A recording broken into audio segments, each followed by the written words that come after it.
چند بار گفتی بله فقط چون نمیخواستی کسی ناراحت شه.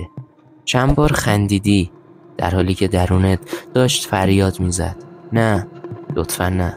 ما آدم‌ها از نگفتن نمیترسیم، از تنها موندن بعدش میترسیم.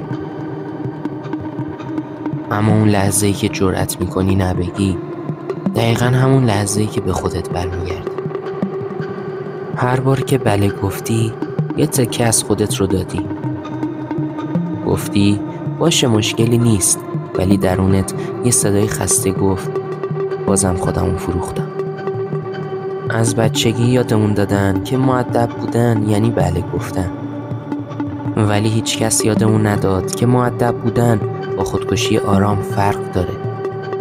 هر بار که برای رضایت بقیه لبخند زدی، یه تکه از خودت مرده. اینو یادت باشه. اگه تا اینجای پادکست رو دوست داشتی، یادت نره که منو ساب کنی و از من حمایت کنی. ممنون. محدودیت یعنی انتخاب، یعنی من تصمیم میگیرم کجا انرژیمو ندم، نه برای اینکه ضعیفم، بلکه چون خودمو پیدا کردم. آدمی که همیشه برای همه وقت داره، در واقع برای خودش هیچ وقتی نداره. پس یاد بگیر به دنیا نه بگی تا بالاخره بتونی به خودت آره بگی. نه گفتن یعنی انتخاب خودت، نه توهین به بقیه. اگر گفتن نه باعث شد کسی ناراحت شه، اون ناراحتی مال اونه، نه تو. گاهی باید دل بقیه رو بشکنی تا بالاخره دل خودتو نجات بدی. نه گفتن یعنی انتخاب که برای خودت انجام میدی، یعنی احترام به زمانی که دیگه بر نمیگرده، یعنی فهمیدی که نجات دادن همه وظیفه تو نیست. پس امشب یه بار فقط به خودت گوش بده. اگه صدای گفت نه، این بار بهش گوش بده. نه گفتن کاری که باید انجامش بدی حتی اگه نتونی. با دقت یادت بیفته که کجای کاری، چه آدمای دور و برتن، به کی میخوای بگی نه و به کی میخوای بگی آره. یادت باشه من این حرفا رو میزنم تا یادت بندازم تو کجا بودی و کجا میخوای بری. اگه اینو بدونی که به خودت بگی آره یعنی موفقیت و بگی نه به کسی که درخواستی داره، درخواستی که بتونه تو رو از خودت دور کنه. فقط باید یه نه به صورت خیلی مختصر بگی تا بتونی خودتو نجات بدی از اتفاقی که داره میفته. در مواجه شدن با نه یه عواقبی داره که باید بهت بگم. 1. طرف ازت درخواست میکنه و تو میخوای بگی نه ولی نمیتونی، پس آره رو میگی اما به خودت آسیب زدی. بعد اینکه این کارو میکنی یادت میفته که کاشکی نه رو میگفتی. اینجوری میشه که از خودت کم کم میزنی تا به بقیه اضافه کنی. این درخواست رو ازت دارم که این کارو نکنی و نه بگی. مشکلاتی که بقیه میکنن تا آره بگن در مقابله با جواب اینه که نمیخوان اون دوستی رو از دست بدن و هر کاری میکنن تا اون دوستی ناپایدار رو نگهش دارن. میخوام اینو بهت بگم که آره مساویه با اتفاقات بدی که از خودت بزنی، صبح تا شب تلاش کنی تا جواب اونو برآورده کنی.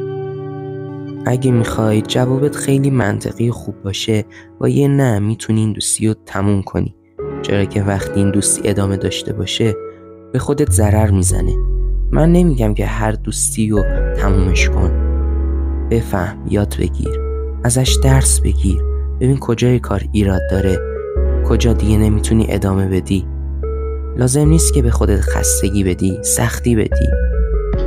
یه جای کار تو هم خسته میشی، منم خسته میشم، هممون. اونجاست که میدونیم چه اتفاقی میفته. پس شاید فهمیده باشی که تا الان میخواستم بهت چی بگم. دوستی که تو داری ادامه میدی دوستی نیست، یه جور کار کشیدن از توه. یه چیزی بهت میگم، اینو همیشه یادت باشه، هر آدمی فقط برای تو با خودت رفیق نمیشه. یادت باشه هر کسی که با هر کسی دوسته رفیقه، برای خودش نیست. اینو بدون که گفتم هر کسی، نه همه آدما. پس شاید رفیقی که تو داری واقعا برای خودته، یا شاید هم نه. پس میتونی با یه نه کارو تموم کنی. فقط یادت باشه که به حرفای قبلیم گوش بدی. ویدیوی قبلی من درباره استرس و کنترلش هم ببین حتما، تا یاد بگیری چجوری بتونی استرستو کنترل کنی. نه گفتن کار سختیه میدونم، ولی هر چیزی با تمرین، تکرار و تجربه درست میشه. یادت باشه همه آدما از همون اول که به دنیا اومدن باهوش نبودن و خنگ نبودن. پس کسی که خنگه حوصله انجام دادن کاریو نداره، ولی کسی که باهوشه استمرار و پشت کارشو داشته.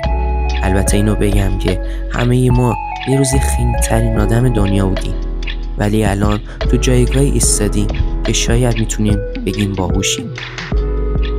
من تو این کانال در مورد موضوعاتی حرف میزنم که دغدغه‌های توه و مردم. اگه دوست داشتی خیلی ممنون میشم که منو ساب کنی، چون به پایان این پادکست رسیدیم. اگه دوست داشتی یه کامنت برام بذار، یه لایک پای این ویدیو بزن تا من حمایت شم، تا بیشتر ویدیوهای بهتر و با کیفیت تر درست کنم. پس یادت نره که نه گفتن رو تکرارش کنی، تجربهش کنی تا بتونی بهترین خودت بشی. دوست دارم اون روزی رو ببینم که تو بهترین خودتی، با موفقیتی که تو دستت داری.